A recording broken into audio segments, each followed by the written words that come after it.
राजनीतिक तौर पर हम लोग तो उनको मिट्टी में मिलाने का काम कीजिए, यही मैं कहूंगा।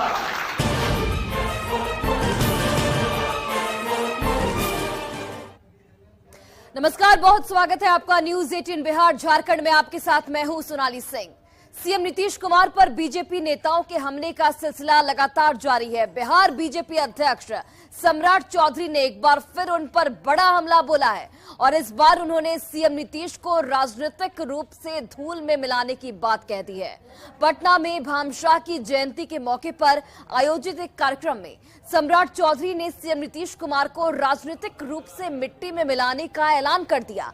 सम्राट चौधरी ने कहा कि जिस तरह से यूपी में अपराधियों, आतंकवादियों और उग्रवादियों को मिट्टी में मिलाने का काम किया जा रहा है, उसी तरह बीजेपी बिहार में नीतीश कुमार को राजनीतिक तौर पर मिट्टी में मिला देगी। तो नीतीश कुमार पर सम्राट चौधरी ने बड़ा हमला बोला है। क्या कुछ कहा उन्होंने, सुनिए। और अब तो इतना पलटी मार चुके हैं, अब तो भाजपा के एक एक कार्यकर्ताओं को बदला लेना है कि हमारे नेता नरेंद्र मोदी जी के कमिटमेंट को जब उन्होंने पूरा किया 2020 में, क्योंकि घोषणा किया था कि हमारे मुख्यमंत्री नीतीश कुमार होंगे, उसके बाद भी वो भाग गए। तो अब जब वो भाग ही गए तो राजनीतिक तौर पर हम लोग तो उनको मिट्टी में मिलाने का काम कीजिए, यही मैं कहूंगा। जिस तरह उत्तर प्रदेश में अपराधी, आतंकवादी और उग्रवादी को मिट्टी में मिलाने का काम किया जा रहा है, जहां राजनीतिक तौर पर नीतीश कुमार जी को 2025 के चुनाव में और 24 के चुनाव में ये कमिटमेंट कीजिए। और देखिए, पिछले साल अगस्त महीने में जब से नीतीश कुमार ने एनडीए का साथ छोड़कर बिहार में महागठबंधन की सरकार बनाई, तब से वो बीजेपी के दुश्मन नंबर 1 बन चुके हैं। उन पर बीजेपी के नेता लगातार हमला बोल रहे हैं, निशाना साधते आ रहे हैं। बीजेपी की कार्य समिति की बैठक में बिहार बीजेपी प्रभारी विनोद तावड़े ने कहा कि अब नीतीश से बीजेपी का कोई समझौता नहीं होगा और अब कभी नीतीश कुमार के साथ वो नहीं जाएंगे। वहीं कभी नीतीश कुमार के साथ रह चुके और बीजेपी के करीब दिख रहे आरएलजेडी के अध्यक्ष उपेंद्र कुशवाहा ने तो ये तक कह दिया कि नीतीश के हाथ में अब कुछ भी नहीं है। वहीं केंद्रीय गृह मंत्री अमित शाह ने कहा कि नीतीश जी अब आपको एनडीए में नहीं लेंगे। वहीं केंद्रीय पंचायती राज मंत्री गिरिराज सिंह ने भी कहा कि नीतीश जी दिन रात प्रधानमंत्री का सपना देखते हैं। बीजेपी सांसद सुशील मोदी ने कहा कि नीतीश के साथ अब कोई समझौता नहीं होगा। तो बिहार बीजेपी प्रभारी विनोद तावड़े से लेकर बिहार बीजेपी के अध्यक्ष सम्राट चौधरी, उपेंद्र कुशवाहा, सुशील कुमार मोदी और केंद्रीय गृह मंत्री अमित शाह, इन सभी ने नीतीश कुमार पर जमकर निशाना साधा है। केवल बीजेपी को धोखा नहीं दिया, बिहार के जनादेश को धोखा दिया, नरेंद्र मोदी को धोखा दिया। उस व्यक्ति के साथ अब इस जिंदगी में कोई समझौता नहीं हो सकता है।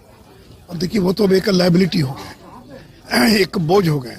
समझौता करता जिसके बाद ताकत होती है, उनकी तो वोट ट्रांसफर करने की क्षमता खत्म हो गई। वो 44 सीट जीते और जब वो तब जीते जब नरेंद्र मोदी आकर उनके पक्ष में भाषण किया, नहीं तो 15 सीट भी नहीं जीत पाते। तो इसलिए अब नीतीश कुमार में दमखम खत्म हो गया। सारे के सारे विपक्षी दल प्रधानमंत्री के उम्मीदवार हैं और नीतीश बाबू तो कौन कहे रात के स्वप्न से लेकर के दिन को भी बरबराते रहते हैं। प्रधानमंत्री का स्वप्न आते रहता है और राजनीतिक दुर्गति अभी नीतीश बाबू की होनी बाकी।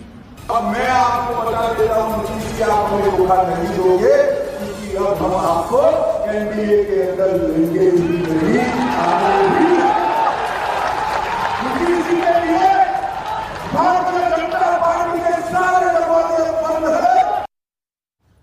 तो बिल्कुल आपने सुना तो किस तरीके हारी से हुई बाजी नीतीश जी खेल रहे हैं ना। नीतीश जी के लिए एक अवसर था कभी, जिस अवसर को उन्होंने गंवा दिया है। अब आज की तारीख में इनके पास खुद अपना कुछ है ही नहीं, तो जिसके पास अपना कुछ नहीं होगा वो बाकी किसी और से क्या मांगेगा और क्या कोई देगा। तो कुछ भी नहीं है, वैसे ही एक औपचारिकता निभानी है। जनता में 1% ही लोग दिग्भ्रमित हो जाएं तो इस बात का प्रयास करना है, बाकी उनकी कोई कोशिश का कोई अर्थ नहीं। और आजकल भाजपा की संस्कृति है कि अपने जवान भूल जाओ, अपनी मर्यादा भूल जाओ, किसे क्या बोलना है। अपने राजनीतिक औकात से बढ़ करके जो कह रहे हैं कि नीतीश कुमार जी को राजनीतिक मिट्टी में मिला देंगे, इनका हश्र क्या होगा। भाजपा की जो यूज एंड थ्रो टेक्निक है, चुनाव के बाद इनका हश्र क्या होगा, अपना तो देख लें। इतना जल्दी सम्राट जी के पावर आने पर थोड़ा सा आराम से रहें। कोई एक बड़े नेता हो तो उनसे आदर से बात करें और एक राजनीतिक